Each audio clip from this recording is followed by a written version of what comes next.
Pemirsa, wabah pneumonia dan penyakit pernapasan yang misterius kembali menyebar di China. Hal ini diungkapkan oleh Badan Internasional untuk Penyakit Menular pada 21 November 2023. Kasus pneumonia misterius kembali dilaporkan di Tiongkok. Badan Internasional untuk Penyakit Menular melaporkan rumah sakit anak-anak di Beijing dan Liaoning Utara Tiongkok dipadati dengan kasus penyakit pernapasan seperti pneumonia. Para staf medis tempat belum bisa memastikan pemicu belakangan anak-anak di Tiongkok mengeluhkan gejala mirip pneumonia ini. Tidak sedikit masyarakat yang kemudian khawatir kemunculan laporan tersebut bisa berkaitan dengan pandemi baru. Sama seperti November 2019, Wuhan juga melaporkan pneumonia misterius yang kemudian menjadi wabah menular yang disebut pandemi COVID-19. Ya, untuk membahasnya lebih lanjut, kita telah terhubung langsung dengan Diki Budiman selaku peneliti keamanan dan kesehatan global. Kita langsung sapa narasumber kita. Selamat siang, Kang Diki. Assalamualaikum, apa kabar, Kang? Waalaikumsalam, Bang Andrew. Alhamdulillah, sehat. Semua sehat semuanya. Baik, kita tadi melihat di tayangan ada kasus pneumonia di China yang cukup tinggi kasusnya di sana. Ini seperti pandemi di awal-awal tahun ya, di 2020 kemarin. Kalau dari Kang Diki sendiri melihat apakah kasus ini juga akan memicu seperti pandemi yang sudah kita lewati beberapa tahun lalu atau seperti apa, Kang? Kemungkinannya kecil ya, kemungkinan kecil. Tapi kalau bicara kecil berarti ada ya. Tapi kalau kita bisa merujuk pada laporan pemerintah China terakhir, yang artinya kita katakanlah bisa percaya dengan laporan itu dan dianggap valid, ya kita bisa katakan tidak ada kemungkinan ke arah pandemi. Tapi sekali lagi, bicara pemerintah China ini juga bicara isu klasik ya terkait, walaupun kita akui dalam sistem deteksi, surveillance, kemampuan mereka bahkan dalam konteks kasus-kasus baru ini cepat sekali, jauh lebih baik daripada Indonesia sebetulnya. Namun karena ini nggak bisa juga dilepaskan dari sistem politik, ya negaranya yang juga relatif tertutup, ini yang selalu menimbulkan pertanyaan di balik keterbukaan mereka yang sudah jauh lebih baik. Apakah ada yang ditutupi atau tidak gitu. Tapi kalau kita merujuk sekali lagi pada laporan resminya, tidak ditemukan patogen baru, baik itu dalam virus ataupun bakteri. Kalau itu tidak ditemukan yang baru, karena sebelumnya kan Selasa lalu, nih berarti kurang lebih seminggu lalu itu sebetulnya yang membuat ini kasus ini terangkat juga media yang mengangkat, medianya di Taiwan. Bukan pemerintah China sendiri yang secara sukarela atau melaporkan ini pada WHO, tapi media. Nah ini yang akhirnya juga menimbulkan dalam tanda kutip kecurigaan ya, bahwa ada peningkatan kasus infeksi yang belakangan dikatakan oleh pemerintah China ya ini adalah penyakit yang dikaitkan dengan COVID, dikaitkan dengan flu, RSV, dan juga Mycoplasma. Nah, namun juga kita tetaplah dalam konteks kehati-hatian ya harus diambil ya, karena bagaimanapun yang terjadi di China ini juga belum sepenuhnya bisa terjawab ya, terutama di daerah-daerah lain. Baik, jadi ada ketertutupan dari negara China dan media di sana sendiri juga ya yang eksplosif memberitakan hal ini sehingga ini menjadi agak sedikit karut-marut ya. Tapi kalau dari penyelidikan Kang Diki selaku peneliti, ini apakah disebabkan dari virus atau dari turunan varian Omikron mungkin ya, karena kan Omikron juga terus bermutasi setiap waktunya sesuai dengan tempat dan waktu dia berada saat itu ya. Ini apakah jenis dari varian barukah atau dari turunan Omikron, Kang Diki? Ya, kemungkinannya ada, tapi untuk diketahui gini, kondisinya sekarang di China ini musim dingin, ya, dan mengarah ke arah lebih dingin lagi, bahkan Januari nanti kan akan jauh lebih dingin. Nah, sama seperti waktu 2019 lalu, kalau namanya infeksi saluran nafas terjadi di musim dingin, orang kan cenderung di dalam ruangan, berkerumun ya. Nah, ini yang akhirnya menyebabkan sebaran infeksi ini menjadi lebih cepat. Itu yang saat ini terjadi.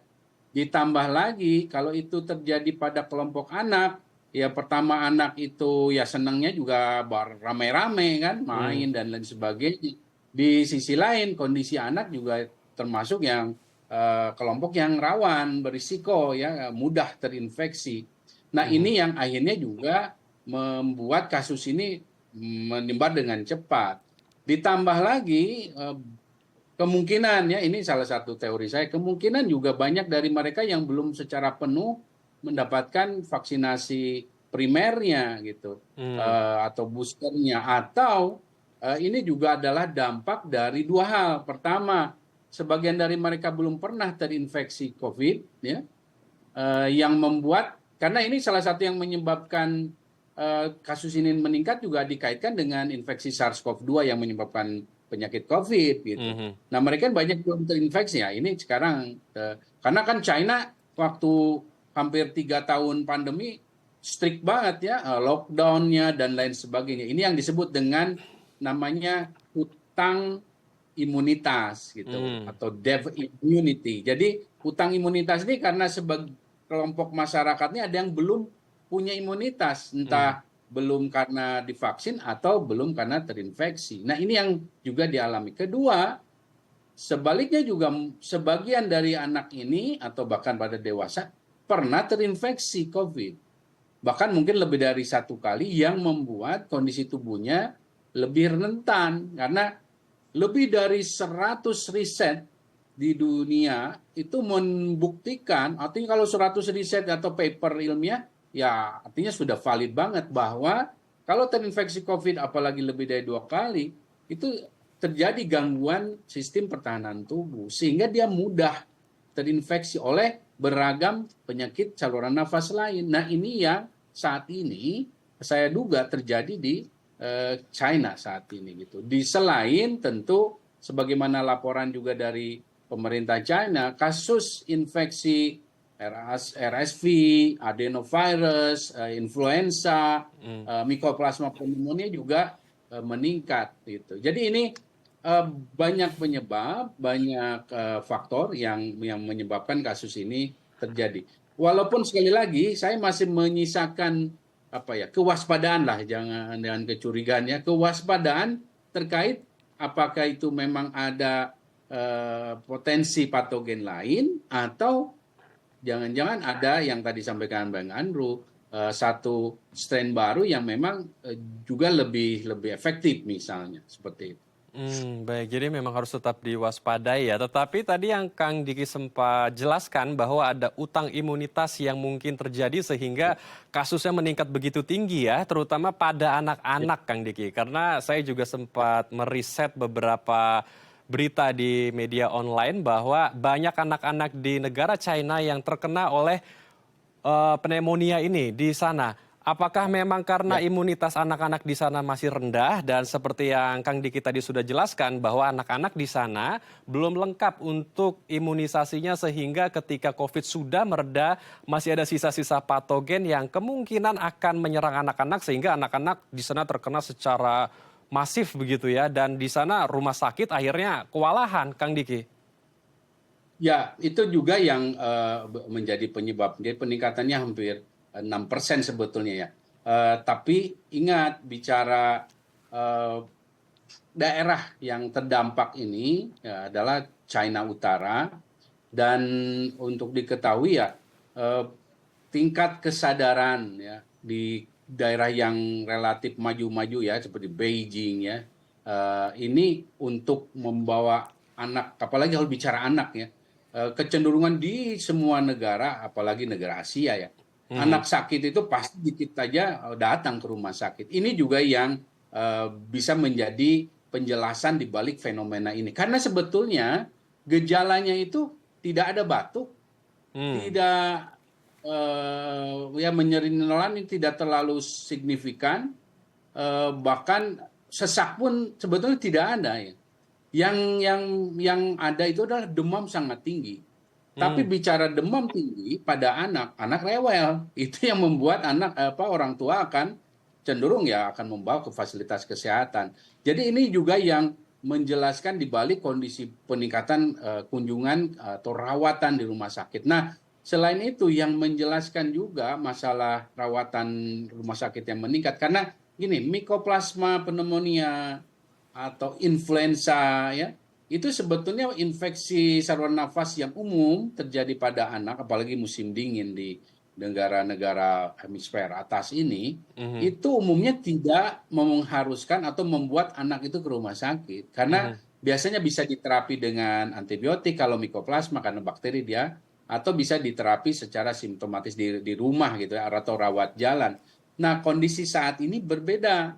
mhm, Nah, salah satu yang muncul gejalanya pada kasus infeksi yang pneumonia yang saat ini terjadi adalah anak itu banyak yang menderita gastroenteritis namanya. Jadi mulai mual sampai muntah-muntah ya. Nah, ini makanya kita melihat di beberapa media anak itu di infus ya karena ya banyak yang beberapanya kekurangan cairan gitu karena muntah-muntah atau bahkan ada yang diare. Nah, ini yang menjelaskan juga kenapa kasus rawatannya, kunjungan ke rumah sakitnya tinggi. Di hmm, sisi lain, ada juga data di beberapa tempat, termasuk dari Taiwan sendiri, yang menyebutkan bahwa riset ya, data riset, bahwa mikoplasma pneumonia yang terjadi itu tidak terlalu efektif ketika diterapi dengan beberapa jenis antibiotik yang umumnya lazim digunakan gitu. mhm, Dan ini ada dugaan ataupun data yang menunjukkan terjadi resistensi. Ini juga ya, jadi kalau melihat beberapa data ini, ya, tampaknya penjelasan ilmiah di balik fenomena ini juga cukup beragam gitu faktor penyebabnya. Yang hmm. artinya kalau saya kembali katakan sih sebetulnya ya itu bisa juga terjadi di Indonesia gitu Bang Hendro. Hal ini bisa terjadi di Indonesia. Lalu bagaimana hal yang harus dilakukan oleh pemerintah kita? Tindakan preventif apa yang perlu kita realisasikan? Apakah perlu kembali memperketat pintu-pintu masuk kita, darat, laut maupun udara, Kang Diki, agar tidak bisa masuk virus ini ke tanah air seperti mungkin melakukan swab test lagi di pintu masuk kita agar bisa melakukan screening terlebih dulu bagi para pelaku perjalanan luar negeri ya supaya kita bisa lebih aman lagi dan mencegah virus ini ke tanah air Kang Diki. Tapi ditahan Kang, kita akan lebih dalam lagi membahas usai jeda ya Kang. Baik pemirsa jangan kemana-mana karena kami akan kembali sesaat lagi.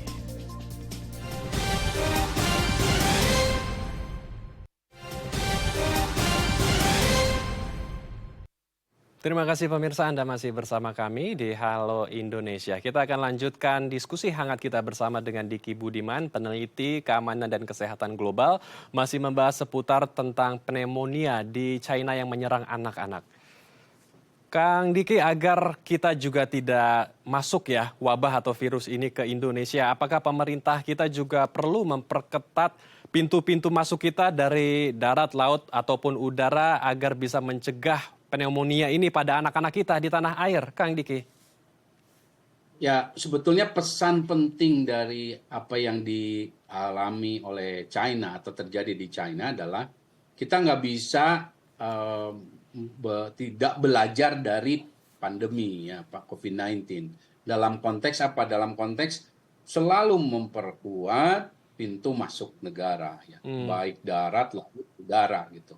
Ada dalam kondisi pandemi ataupun tidak ada ya karena kalau bicara potensi penyebaran misalnya sekarang seminggu lalu terjadi peningkatan seperti ini. Kalau bicara penyakit ya sudah masuk Indonesia gitu. hmm, Jadi bukan kalaupun sekarang terus diperkuat ya ya sebetulnya kalau potensi masuknya sih sudah pasti sudah ada gitu. Bahkan kalau bicara penjelasan dari pemerintah China yang sebelum di sesi sebelum saya sampaikan itu juga dimiliki potensi masalah itu oleh Indonesia gitu. Nah, itu yang harus disadari oleh kita semua. Nah, jadi dalam konteks pintu masuk tidak ada keharusan untuk kita menutup diri ataupun memperketat dengan sangat atau lagi melakukan tes sebetulnya belum ada ke arah seperti itu. Tapi standarnya itu yang harus kita perkuat gitu. Dengan cara ya sebetulnya checking suhu itu sudah standar baku. Nah, tapi apakah kita memantau itu gitu? Karena kan kalau nggak ada orang yang memantaunya, ya ada alatnya pun yang jadi nggak efektif gitu. Karena alat itu akan harus bisa menjadi tools kita memonitor, mendeteksi, oh ada orang dengan suhu yang tinggi atau di atas rata-rata. Nah, ini ya harus dipastikan bahwa dia demam karena apa gitu. Nah, apalagi kalau datangnya dari wilayah yang sedang outbreak gitu ya, atau negara yang punya riwayat sering terjadi outbreak ya. Nah, ini kan kayak beberapa wilayah di India ya, dan termasuk di beberapa di China. Nah, itu yang harus dibangun sistemnya gitu. Ada atau tidak ada kejadian di China ini. Ini yang tentu perlu dukungan. Kalau SDM-nya ada kita di kantor kesehatan pelabuhan, prosedurnya. Tapi ini perlu political will, komitmen dari leaders-nya ya, pimpinan di Kementerian Kesehatan sendiri atau pemerintah secara umum di semua pintu masuk. Dan pesan terakhirnya merespons situasi di China ini juga, kita sekali lagi kita bukan berarti negara yang aman. Nah, untuk itu kita harus perkuat ya imunitas. Contohnya untuk anak-anak ini belajar dari situasi yang apapun, baik polusi dan lain sebagainya. Memakai masker itu bukan sesuatu yang merugikan. Pakailah masker ya, apalagi dalam situasi yang dianggap rawan. Kemudian vaksin ya, jadi vaksin COVID itu tetap penting, apalagi belum terbangun imunitas primernya ya, dari vaksin primernya. Selain itu booster juga penting ya, baik itu pada anak maupun kelompok yang rawan ya, yang terutama dalam ini lansia atau orang yang dengan komorbid.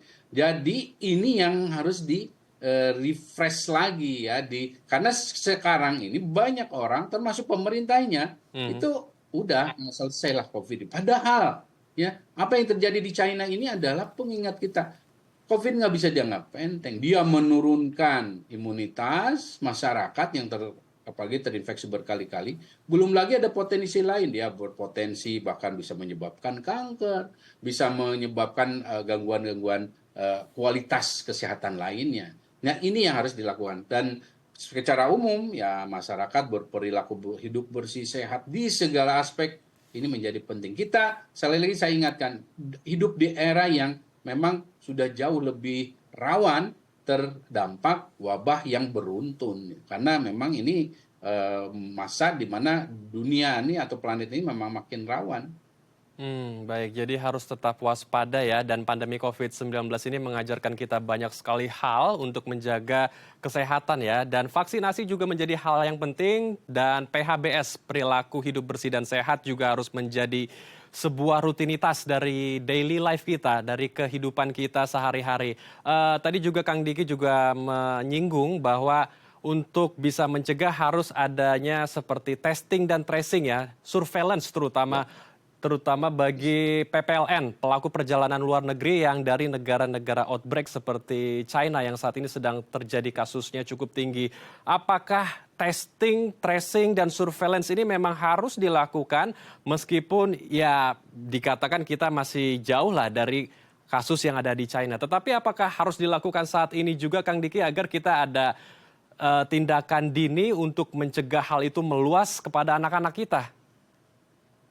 Jadi saat ini belum kalau dikatakan ada testing yang masif ya, tapi yang harus ditingkatkan dan diperkuat ya, artinya adalah namanya surveillance influenza like illness atau ILI ya, surveillance ILI. Surveillance ILI ini ada di semua fasilitas pelayanan kesehatan. Ini yang akan menjadi alat pemantauan gitu, atau semacam radar kita terkait peningkatan. Jadi kalau influenza like illness atau ILI ini adalah pokoknya semua gejala yang mirip-mirip flu ya, itu yang akan, kalau meningkat itu yang akan terdeteksi kalau ini berjalan. Nah, ini yang bisa mendeteksi apa yang kejadian serupa seperti yang terjadi di China. Tapi kalau surveillance-nya tidak jalan, artinya deteksinya di mungkin poli rawat jalan, puskesmas, rumah sakit, Nah, kalau ada peningkatan, kalau surveillance jalan, itu akan ada di sistem gitu. Ini yang masih jadi PR kita gitu, PR kita. Mungkin di kota-kota besar iya, tapi bicara updating ya, real time data ini yang masih jadi PR ya buat kita. Padahal kita udah 3 tahun ya untuk pandemi. Memang ada perbaikan, tapi sekali lagi kalau dikategorikan ya kita belumlah masuk dalam kategori negara yang bisa mendeteksi dengan cepat satu kejadian wabah seperti ini. Nah, oleh karena itu saya bisa sampaikan pada masyarakat, terutama yang punya anak, kalau ada anaknya ya mengalami batuk pilek, oh ini tidak biasa nih, lebih lama atau demamnya tinggi sekali, ya jangan ragu-ragu untuk datang ke fasilitas kesehatan atau kontaklah dokter anaknya atau dokternya. Ini untuk membantu juga ya penguatan atau deteksi dari kasus-kasus seperti ini peningkatannya. Baik, kita harapkan diskusi kita hari ini bisa meningkatkan kewaspadaan pemerintah dan masyarakat untuk terus menerapkan pola hidup bersih dan sehat (PHBS) ya. Kemudian jangan lupa juga vaksinasi agar kekebalan imunitas kita semakin meningkat dan tetap terus menerapkan protokol kesehatan ya, seperti menggunakan masker agar bisa melindungi tubuh kita dari berbagai paparan virus. Terima kasih Kang Diki telah berbagi bersama kami di Halo Indonesia. Salam sehat, Assalamualaikum Kang Diki. Waalaikumsalam Bang Indro dan pemirsa. Baik pemirsa, usai jeda kami akan mengajak Anda melihat keindahan Tanah Karo di Sumatera Utara. Informasinya usai jeda, tetap di Halo Indonesia.